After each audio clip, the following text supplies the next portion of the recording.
My name is Mick Kennedy. I work for Vodafone. I've worked for Vodafone for about 7 years now. And when I got the invitation to do this, I was thinking, what could I possibly tell these people that they'd be interested in? And why did Guy actually invite me to come along and speak at this thing? So what I did was I had a great old think about what's going on. And my job in Vodafone involved innovation. It's enterprise, it's about products, okay? So I really focus on the enterprise side of the business. But what it allows me to do is every day of the week nearly, I get to see people, I get to see customers, I get to see new products, I get people ringing me up saying, have a look at this, do you think we could use this? How could we use this? What could we do with it? So I've got a sort of fairly unique view of the world, right? So what I wanted to do was try and share part of that unique view with you. And I get asked all the time about, what's your view on this subject? What do you think is going to happen? What will happen next? How can we use things? So here you go. And I termed this Finding Gold because a lot of people have been asking me about how can we use analytics and how can we use the mobile network to find things, to understand.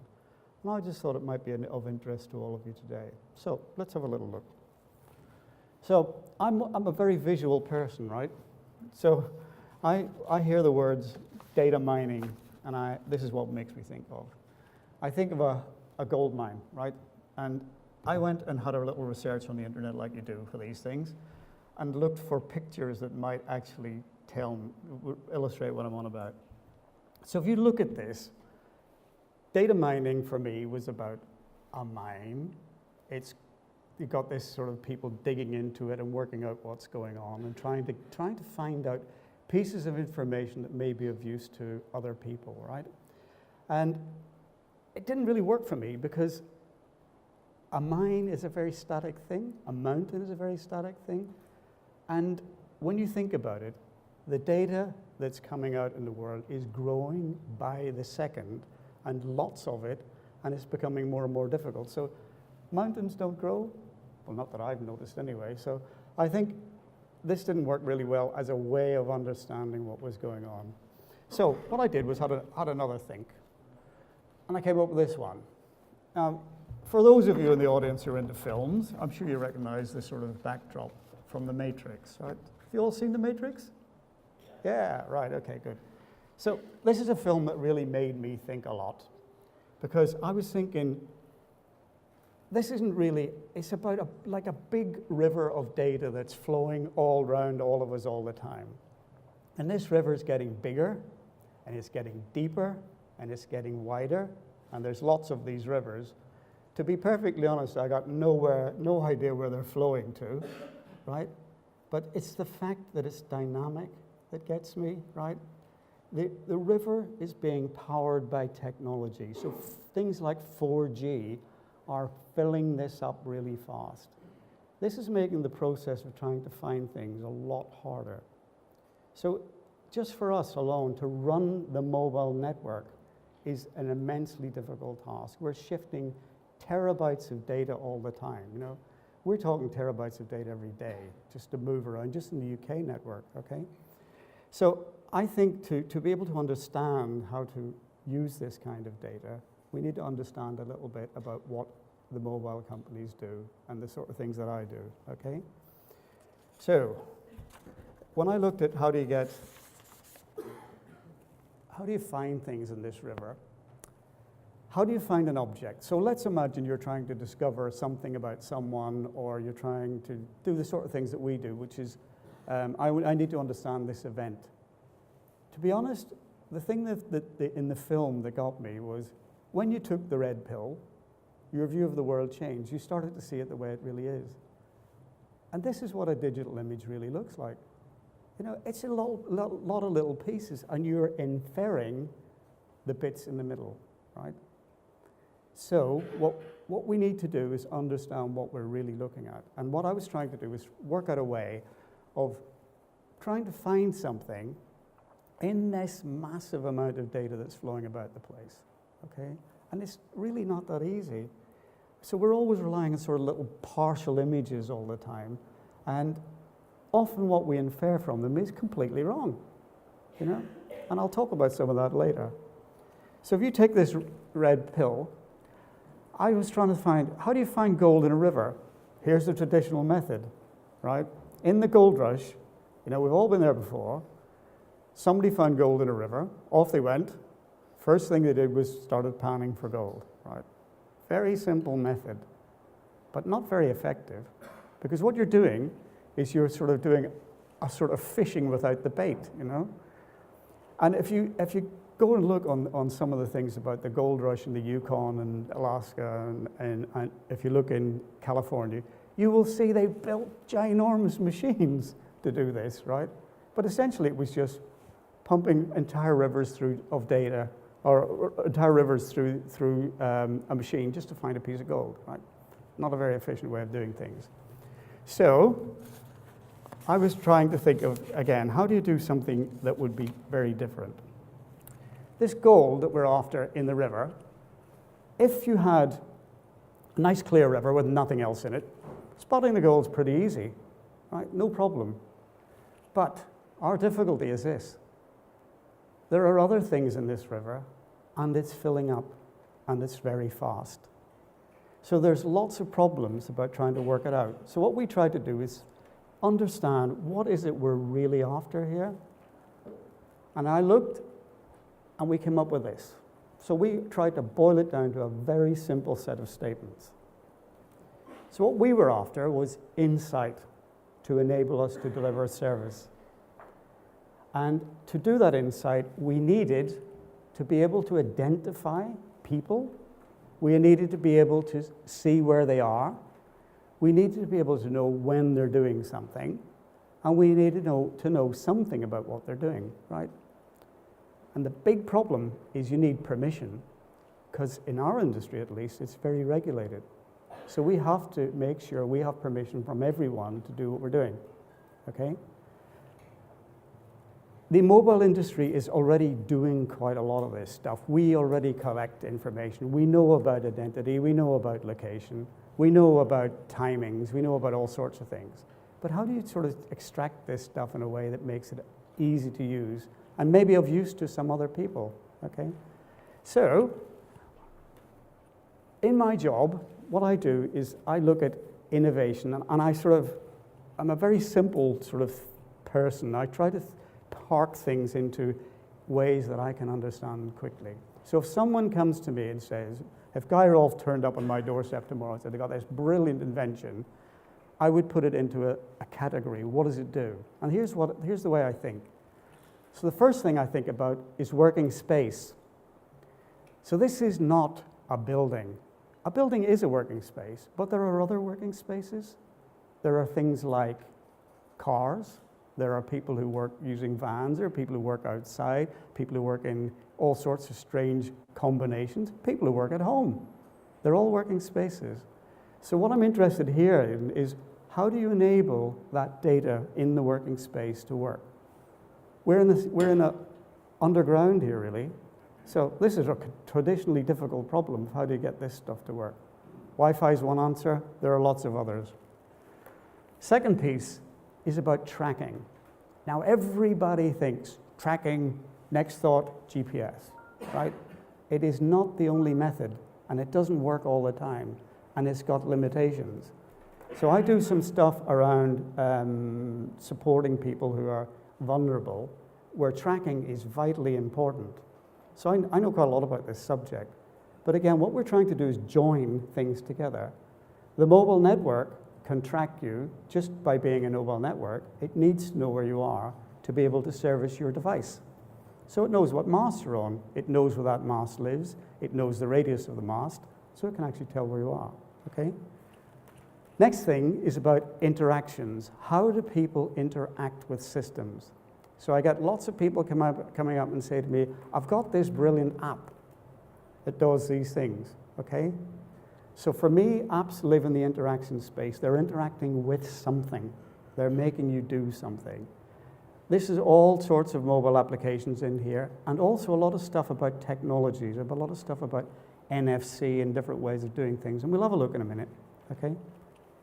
Next one is analytics. This is about how do we take all that stuff from this mobile network, all the stuff about space, all the stuff about location, all the stuff about what people are doing and the way they're interacting, and analyze it. And it sounds dead easy, right? But it isn't. It's that sort of data problem in the river. You've got to know what you're looking for. And you could analyze the whole thing to death and find nothing, or you can try and figure out a way of making the analysis very targeted. And I'll show you what we did. Now, all of this is underpinned by two networks. One of them is called a machine-to-machine network.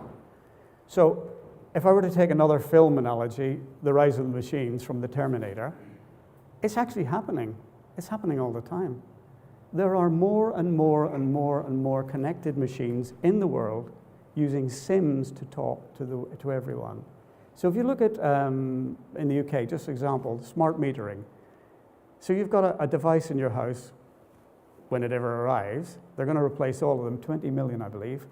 And these devices are going to talk back to somewhere and feed data back about you. Did you know that? In the old days, they used to come and read your meter once a quarter. Now they're reading it once every 5 minutes. Their problem was, where do they put the data? And what are they going to do with it?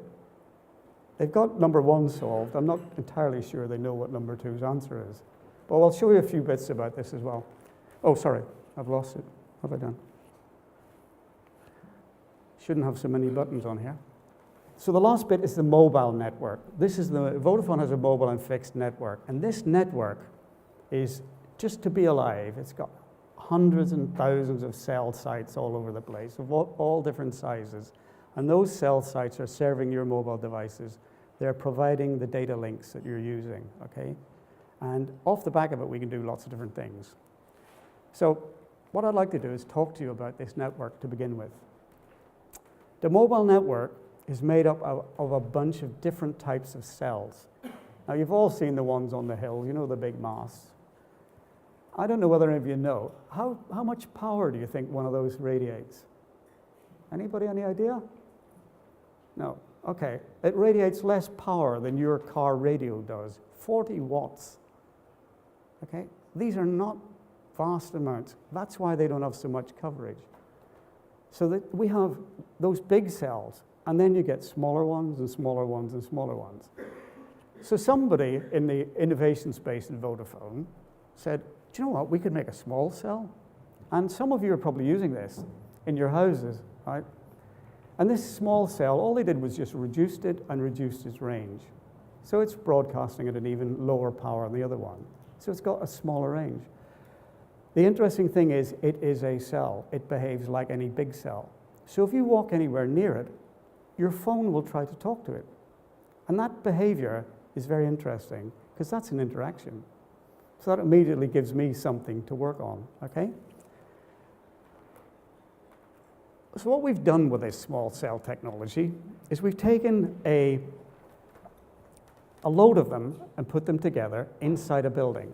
So the little picture at the top is a small cell. We've taken the box that you just saw a minute ago, turned it on its side, screwed it onto the ceiling, and suddenly you get 3G coverage in a building, right?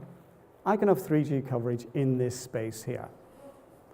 But for a building, I need lots of them. So what we tried to do was then think about, okay, so if we need lots of them, why don't we join them together? And then you get a sort of federated approach to coverage. And you might think, why would you want to do that? Well, number one, if you look at this building, if you look at this room we're sitting in, where would you put the cell? Look at the ceiling, the shape of the ceiling. It all gets in the way of the radio waves, right? So you might have to have two. If you have two, they're sort of competing with each other. We put in a managed approach, which allows it to figure out the shape of the building and figure out the way to make the cells work, okay? So it's got this side effect, because the cells know where you are. So all of a sudden, you've got a short-range cell, your phone's talking to it, so it knows where you are. And we've been playing with this and doing some experiments, which I'll show you in a minute.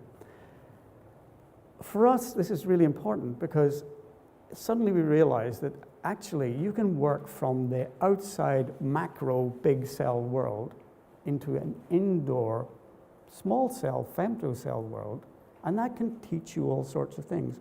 So suddenly we can see right inside a building.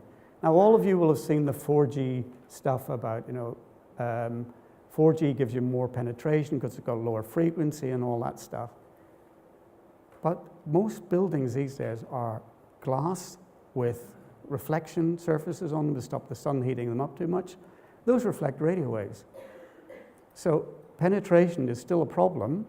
We can get much further into a building, but you can't get 100%. You can't get to a cellar. This stuff lets you get to cellars. So that means we are now suddenly have the ability to see everything all the time. And you might say, okay, I could use Wi-Fi and I can do this sort of stuff. There is a difference. With this, you do not need to sign on. Your phone is doing things. I'm really not interested in gestures if I can possibly avoid them. I don't know about you, but I have a phone like this, and I'm constantly doing, to try and stop it doing something that I've accidentally kicked off by starting a gesture. So we're looking at some way of creating interactive space, and cells are allowing us to do that. What's happening is it's talking to you, you're not talking to it. So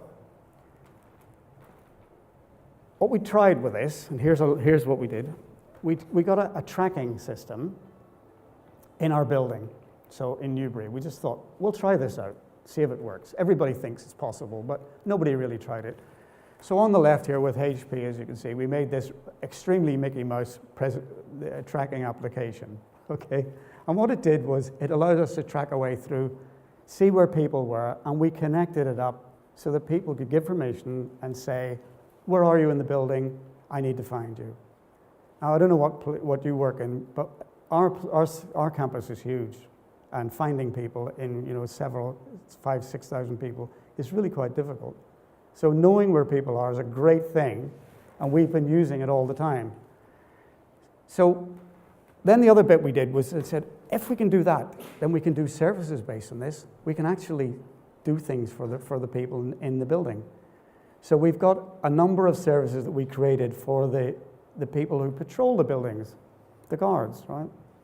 So in our old, the way they built the campus, we've got 7 buildings, which you can see. We have created some applications that allow us to just do simple things, right? So the building knows where you are. The guards patrol at night. If they see something wrong, they have to go and report it and fill in this app and do all this stuff. What they do now is they just take a photograph, end of story, and just send it by email. The system does the rest. It knows where they were, it knows what they're up to, it knows what that photograph's context is. So suddenly it's worked it out. And we've reduced the amount of time that these guys spend doing this stuff. For each incident, they, not me, our building facilities people have calculated, this will save them 20 minutes a shot every time they're reporting an incident. Well, 20 minutes is quite a long time, really.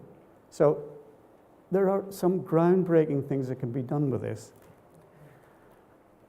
Then we went and had a look at, could we trigger any other kind of interaction with a back-end system? So one of the things that drives everybody nuts in our building is booking meeting rooms. I suppose you all have this. We've got a lot of meeting rooms, but you can never seem to book any of them. And when you do need anything at short notice, it's really hard to do.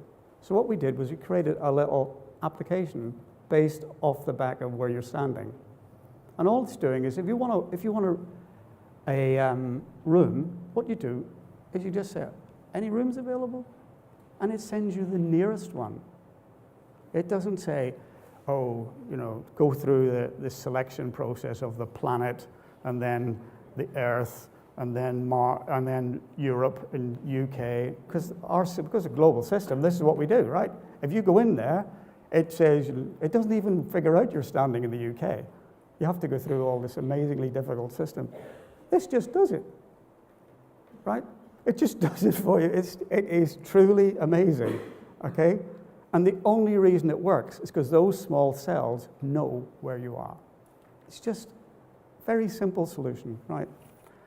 So we've had a lot of interest from people in stadiums and sports centers and big events like that, which is more like, if we can see people inside these buildings, what can we do with that?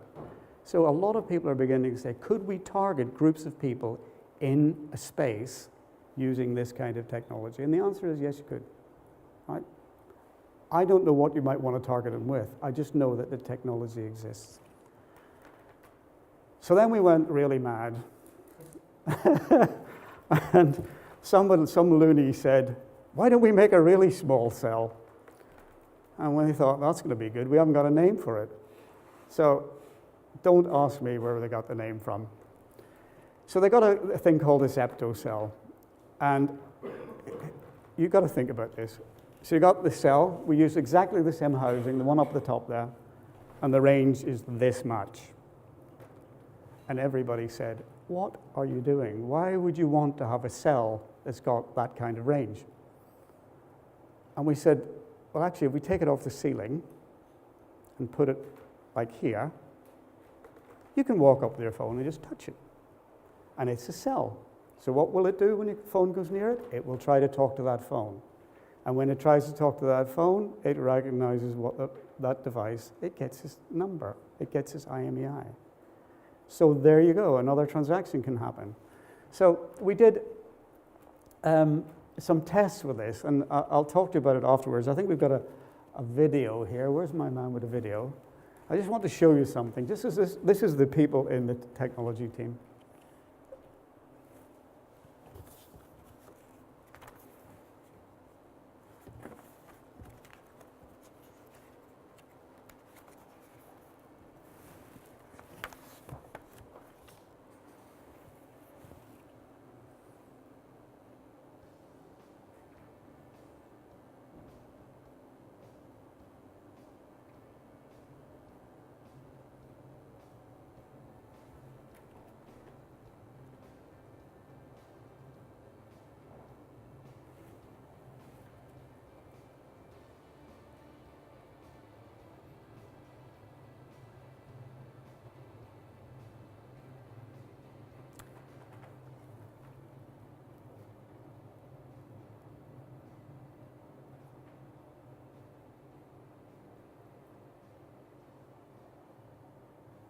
So I cut all the music deliberately, right?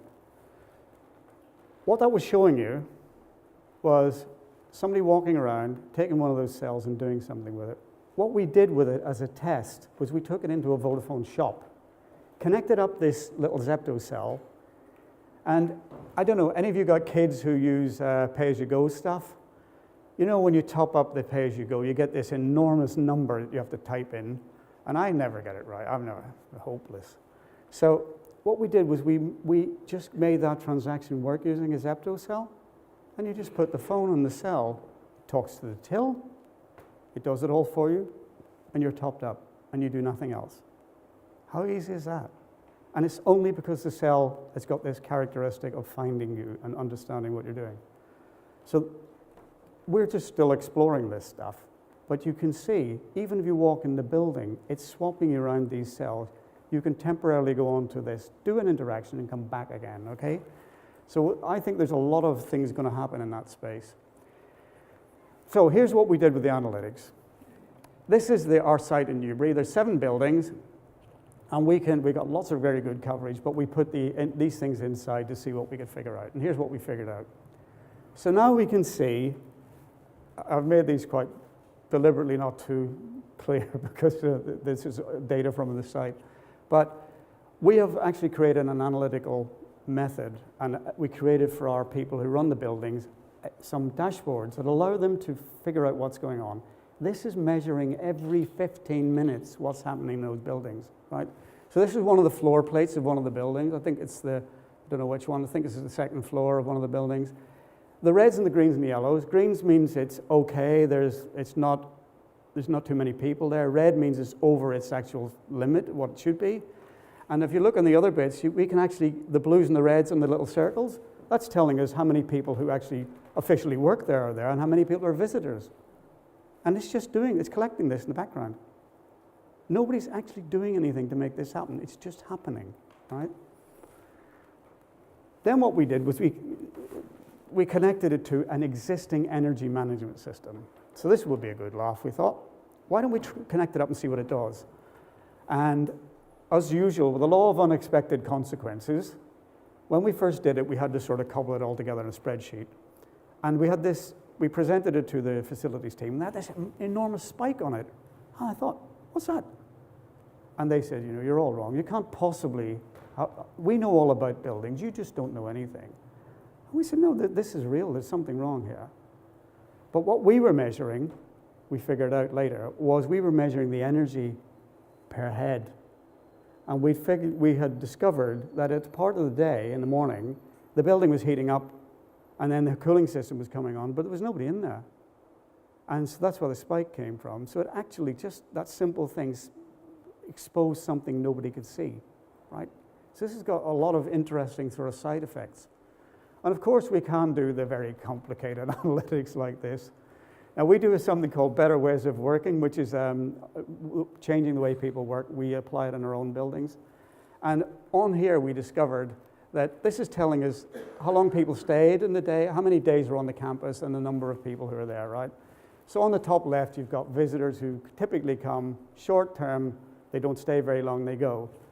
We've got that little island there is people who work in HQ all the time. They're there for 8 hours a day. There are many days in the week. And then we've got our home-based workers.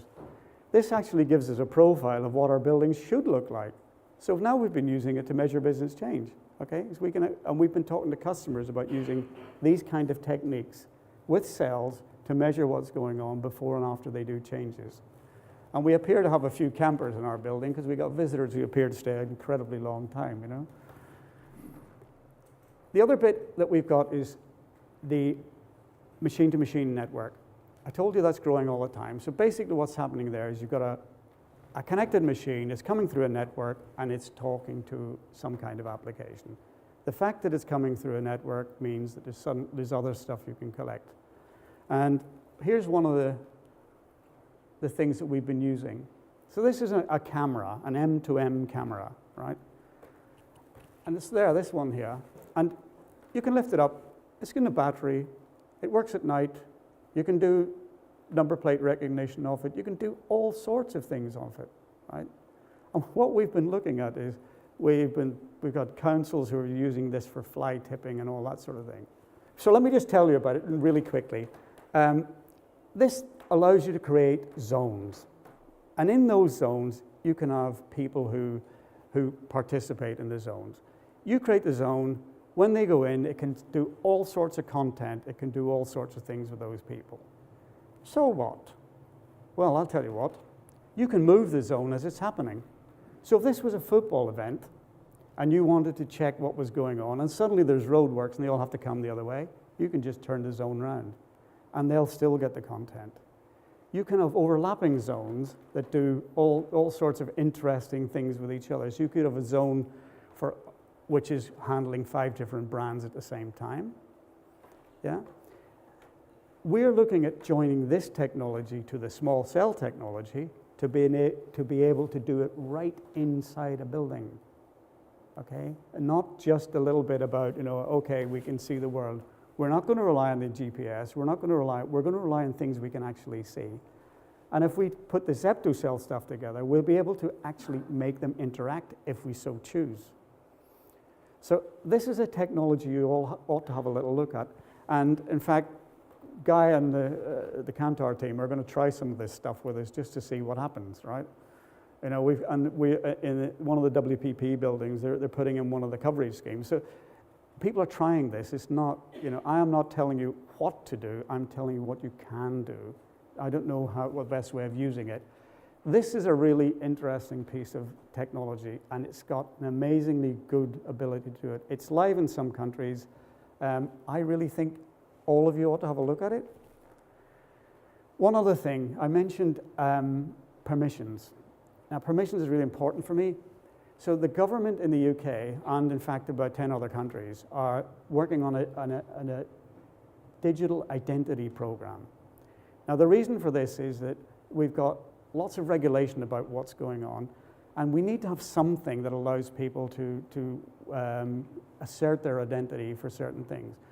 I don't mind you tracking me at a low level, but when there's some things going on, there are other things I might want to give you information. And they're trying to drive this digital by default agenda of the government.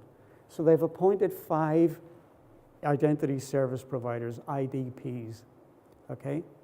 And very recently, the reason that all the logos on the left there is that the operators, the 4 of them in the UK, 3, EE, ourselves, and O2, have joined together to actually start looking how to do this.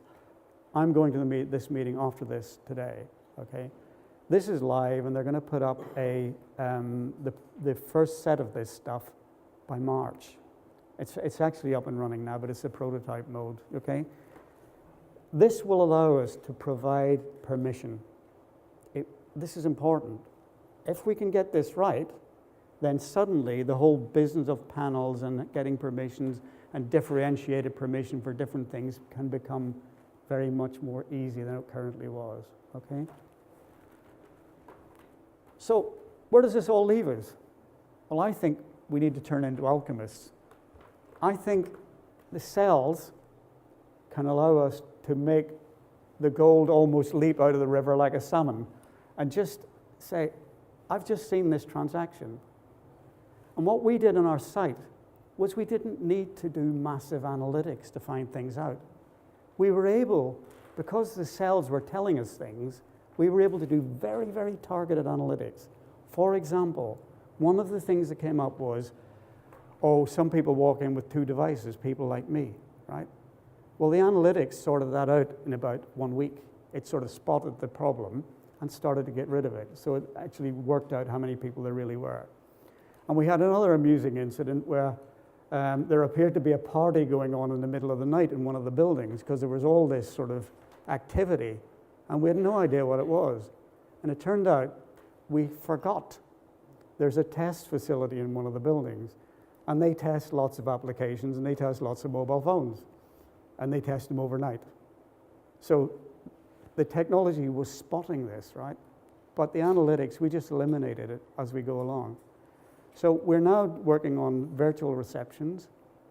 We're working on just things like when you come into the car park, it greets you, it gives you all the stuff you need, and you walk in. If you've been there before, it finds your records and does something. All of this is now possible. And I think for the world that you are all living in, we've now managed to figure out the identity, which that government program is going to give you some part of. We know part of it, and you already know part of it in terms of personas. Location, we can do it at multiple levels. We can do it by GPS, we can do it by cells, we can do it by everything. Timing is immediate. As soon as something happens, that cell tells you, right? This is really good. So that means you have time, you can react quickly. And then we can also, just by the fact of what's going on, give you an indication of the usage. So some of the context for that context-driven app like Flybits is being supplied straight out of the network, okay? And permission is really the catalyst. So when the government gets this bit going with all the whole industry, I think you're going to see a completely new world arising. That's it for me, folks.